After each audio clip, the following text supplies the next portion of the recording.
negara.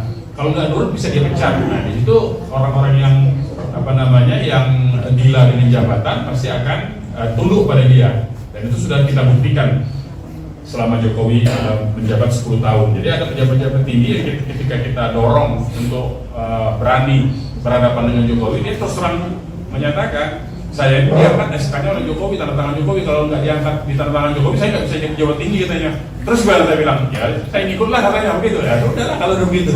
Nah jadi kalau ditanya apa kekuatannya, itu kekuatannya. Ya, jadi nggak ada yang lain untuk kekuatannya.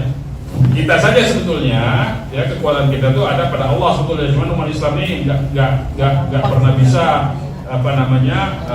meluruskan niatnya. Ini masalahnya lagi ya kalau di kita ya.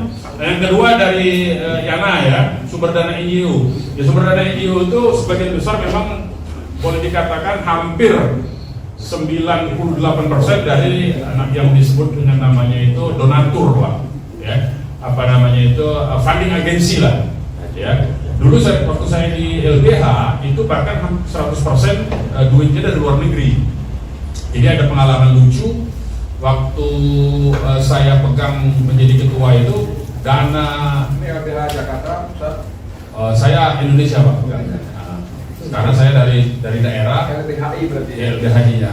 Jadi waktu saya pegang sebagai ketua LBH Indonesia itu dananya lebih kurang hanya tinggal sekitar 300 juta lah. Dan waktu awal pegang. Waktu saya jadi ketua, sebelumnya banyak. Oh. Itu. Jadi saya cerita waktu saya ya. Kan waktu sebelum saya jadi ketua saya nggak ngerti manajemennya kan.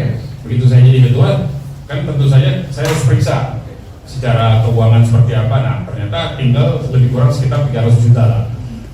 Sementara yang pegawai harus digaji itu, kebutuhan LBH itu dalam 1 bulan lebih kurang pengeluaran kita itu sekitar 3-5 M. Allah, 1 bulan. 1 bulan. Karena untuk gaji semua Pak.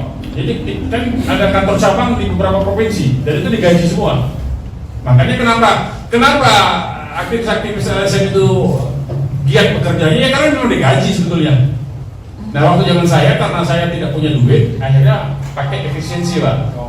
Semua aktivisnya tidak digaji, yang kita gaji karyawan kok. Yang cleaning service-nya, nah itu kebijakannya begitu Pak. Jadi kalau kita jadi penguasa begitu Pak, harusnya Pak. Kalau sekarang kan enggak, dia nih gaji besar yang bawa-bawa nggak ada gajinya. Dibalik. Nah kalau kita balik waktu itu.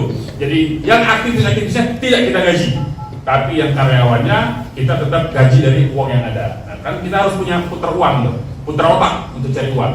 Nah dari mana akhirnya kita ya seperti sekarang dilakukan oleh Presiden Indonesia ini keliling dunia lah ya. Kita ke Eropa Utara, ke Skandinavia, ke Norwegia, ke Swedia, ke Belanda, ke Prancis, macam-macam lah. Kita cari duitnya itu. Nah, yang menarik